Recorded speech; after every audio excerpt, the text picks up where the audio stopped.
Seguimos en Valencia en Abierto. Hoy venimos muy románticos y es que, como les decíamos, la noche de San Juan la tenemos ahí a unas horas y es una noche mágica de rituales en la que se piden muchos deseos, entre otros el amor. Pero hoy queremos centrarnos en por qué hay algunas personas que se enamoran tan fácilmente, qué hay detrás, ¿hay alguna razón en especial? Nos vamos a hacer las preguntas. Manu Seguín, buenas tardes. Primero, buenas tardes. Vamos a hacer las preguntas encontrar respuestas con nuestro psicólogo, Enric Valls. Buenas tardes. Buenas tardes. ¿Qué tal todo? Muy bien, con muchas ganas. Bueno, pues así de románticos venimos. ¿Es verdad que algunas personas se enamoran más fácilmente que otras? Sí, así es. Y para que lo sepan nuestros espectadores tenemos que explicar qué diferencia hay entre el enamoramiento y el amor. Vamos a decir que el enamoramiento es como una fase química y biológica, emocional, donde la persona tiene muy presente el eterno y, que es la idealización, donde la persona ve al otro como incomparable, inmejorable, y entonces entra en una dinámica en el que no ve ningún error. En esa idealización, que normalmente dura entre 9 meses y 1 año y medio, es cuando se forman a veces muchas parejas y baja la idealización y es cuando aparece el amor. El amor es cuando se ve lo real, cuando se ven los defectos, porque ha bajado ese nivel químico hormonal, ¿no?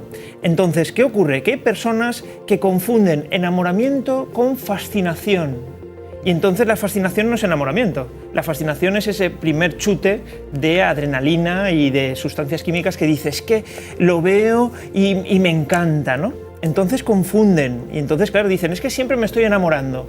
No, no es enamoramiento, es esa primera fase, porque el enamoramiento es cuando se da las caricias, las miradas, los gestos. La persona tiene la necesidad de hablar constantemente. Entonces esa es la diferencia. ¿Cómo se diferencia? Entonces, porque la línea está muy marcada, ¿eh? ¿Cómo diferenciamos un estado de otro, Enric? Cuando vemos que por ejemplo, no hay intimidad, sí, o solamente es puro sexo, pura química, no hay vamos a decir, un interés por el otro, no hay esas ganas de hablar, o la persona refiere cuando está enamorada que tiene esas mariposas en el estómago. Sí. Eso es hormonal también, ¿no? Es ese chute de idealización. Entonces, cuando eso no se da, no es enamoramiento. Es fascinación, llega verano, llega época de amores rápidos. ¿Qué pasa? Tiene mucho que ver con esta parte biológica que nos estás explicando, tiene que ver también con la parte de sensaciones, de cómo vivimos esta época, o tiene que ver con que quien está libre está en una edad que es más fácil enamorarse rápido o tener más fascinación. Es un poquito de todo, ¿no? Es un conjunto de muchas cosas. Es cierto que depende mucho de la persona. Hay personas que no quieren compromiso, hay personas que tienen esa libertad y quieren seguir conociendo gente y no hay ningún tipo de vínculo, ¿no? Y luego hay otras personas que sí que desean tener pareja pero no pueden. El otro día una persona me comentó que nunca se enamora.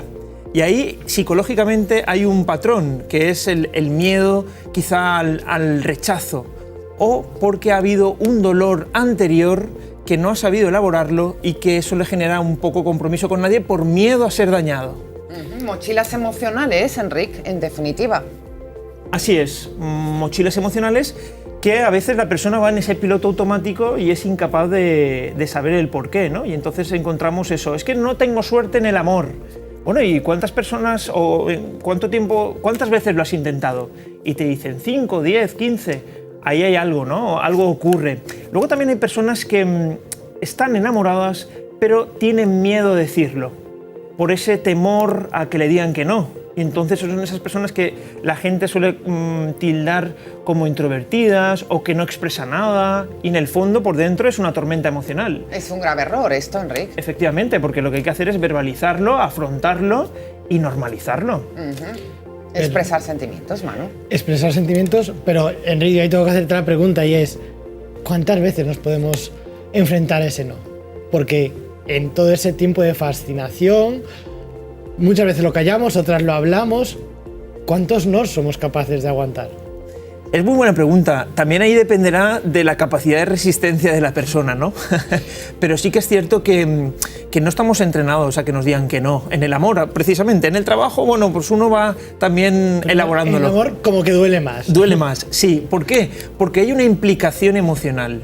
Y entonces, como cuando hay un deseo y ese deseo no se viene recompensado, entonces ese dolor cuesta. Pero esto es como todo. Al final, cuando alguien le dice 5 noes, pues se va normalizando, familiarizando. Luego también hay que decir, uy, ¿por qué me dicen que no? Quizá hay algo de mi personalidad que pueda cambiar. Una pregunta que muchos se harán ahora mismo de cara a la llegada de estos rituales como el de hoy a la noche, lo decía Silvia al empezar, Noche de San Juan, y es ¿cuánto le podemos pedir al amor? ¿Cuánto le podemos pedir al enamoramiento? ¿Y cuánto tenemos a lo mejor que dejar de pedirle a la fascinación? Uy, es una pregunta muy filosófica, es complicado también responder simplemente, ¿no? A ver, al final es cierto que no elegimos cuándo nos enamoramos. Yo no puedo decir mañana a las 4 de la tarde voy a enamorarme de alguien. Es algo que funciona por conexión biológica, por conexión de afinidad, por valores, y entonces a veces, bueno, pues debemos un poco de gestionar eso.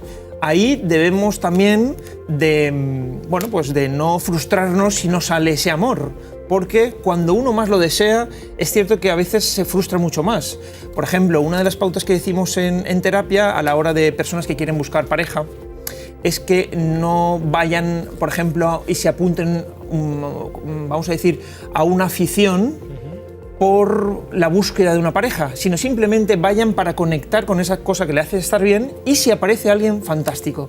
Porque entonces si no aparece el síndrome del cazador o de la cazadora, que eso genera rechazo en la persona que lo vive. Porque, uy, esta persona muestra cierta ansiedad, ¿no? Entonces ahí debemos de intentar disfrutar. Síndrome del cazador o cazadora. Bueno, lo que estamos aprendiendo hoy, Manu, con esto del amor, con esa tendencia a idealizar. Y la pregunta, por ejemplo, esto del flechazo, Enric, según la teoría, ¿no existiría? ¿O sería enamoramiento? ¿Sería idealizar? Pues el flechazo entra dentro de esa fascinación, sí. Y entonces entra dentro de ese enamoramiento, porque la persona entra en esa conexión neuronal y ahí empieza a conectar con el otro, ¿no? Y es entonces cuando tiene ese deseo, esas ganas, esa también exclusividad inconsciente, ¿no? El otro día una persona, y aquí también entraríamos en debate, me comentó un compañero, ¿no? Dice, ¿puede ser una persona estar enamorada de 3 personas? A la vez. Buena pregunta. Y claro, la respuesta es, pues, depende. Depende, pero sí que es cierto que hay una corriente ahora que refiere que existe el poliamor, que muchas personas pueden estar enamoradas, aunque hay otra corriente que nos dice que eso no es posible. ¿Por qué? Porque el enamoramiento es exclusividad, es quiero estar con la otra persona, quiero estar a solas y no veo más allá, porque lo que necesito es conectar con la otra, ¿no? Claro, con lo cual lo del poliamor no existiría en este caso. Yo creo que lo del poliamor nos daría para otro programa, ¿no? Larga, pero yo quería preguntarte, Enric, porque cuando tenemos esa cantidad de amores en tan poco tiempo, o de enamoramientos o de fascinaciones, y volviendo al principio, hay cierto escapismo de nuestra vida, puede haber cierto escapismo de la realidad que sea una vía de salida a otras frustraciones también.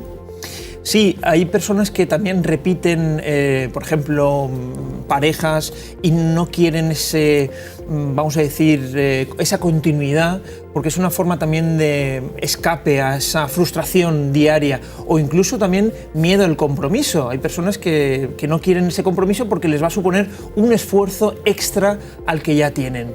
Ahí es aconsejable que, bueno, acudan a la terapia un poco para elaborar esas frustraciones o ese malestar, porque al final estamos conociendo a otra persona que podemos hacerle daño, ¿no? Entonces no somos carne, ¿no? Somos también emociones y a veces eso genera mucho dolor. De ahí que aparezca un fenómeno que hay personas que, como tienen ese miedo al compromiso, se da el ghosting, que es cuando desaparecen y no dan ninguna explicación. Que es doloroso para la persona que lo vive, ¿eh? Tenemos que recordar, Silvia, que en esto del amor siempre juegan 2 personas y eso es importante. Sí, cabe remarcarlo, ¿no? Es importante. Bueno, pues cómo manejar sentimientos, cómo saber si estamos enamorándonos de la persona adecuada o no, si es fascinación, si idealizamos demasiado, pero sí que es verdad que hay personas más enamoradizas que otras. ¿Esto de qué depende al final, Enric? Bueno, ¿Qué hay detrás de una persona enamoradiza? lo que comentábamos, ¿no? Confunden enamoramiento con esa fascinación, ese deseo, esas ganas, ¿no? de conectar con el otro, y entonces van saltando de relación en relación y dicen, uy, es que me he enamorado a primera vista. No, decíamos que el enamoramiento es esa fase que suele durar como decía, entre 9 meses, 1 año y medio, y es como esa necesidad intensa de estar con el otro, ¿no? Y de querer conectar, querer saber. No hay conversaciones cortas, de hecho siempre están hablando constantemente de cualquier cosa, porque hay esa conexión entre dos personas. Buscar ayuda no está mal tampoco en esto, ¿no, Enrique? Buscar ayuda cuando ¿qué?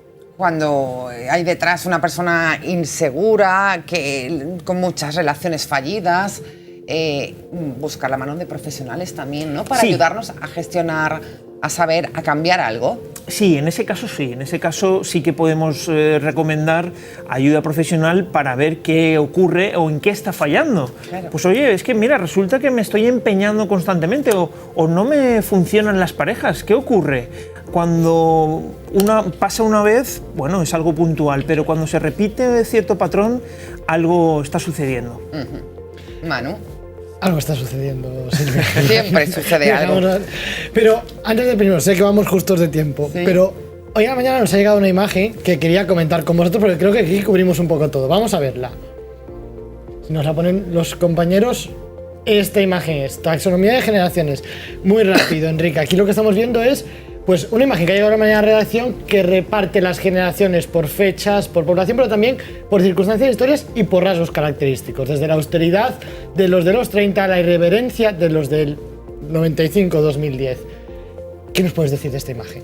Bueno, pues que son unos datos interesantes. Podemos ver que la fuente es del INE del año 2015 y bueno, es una forma de clasificar ciertas generaciones, ¿no? Es interesante. Habría que ver cuál es también la finalidad de esta clasificación, pero bueno, es como vamos a decir, un esquema en el cual nosotros nos podemos basar, pero cuando generalizamos es un error. Porque claro, por ejemplo, podemos observar generación millennials, es un rasgo característico de la frustración y claro, es como algo general que tampoco ayuda, ¿no? ayuda. Es decir, que si nos llega por WhatsApp, como siempre, con pinzas y a estudiarlo en profundidad otro día. Efectivamente, comprobarlo por nuestra cuenta. Bueno, pues así de románticos ha venido nuestro psicólogo Enrique Valls. Gracias por estar como siempre con nosotros y aportar datos que nos gusta. Así que tengas un buen fin de semana. Igualmente, a vosotros. Venga.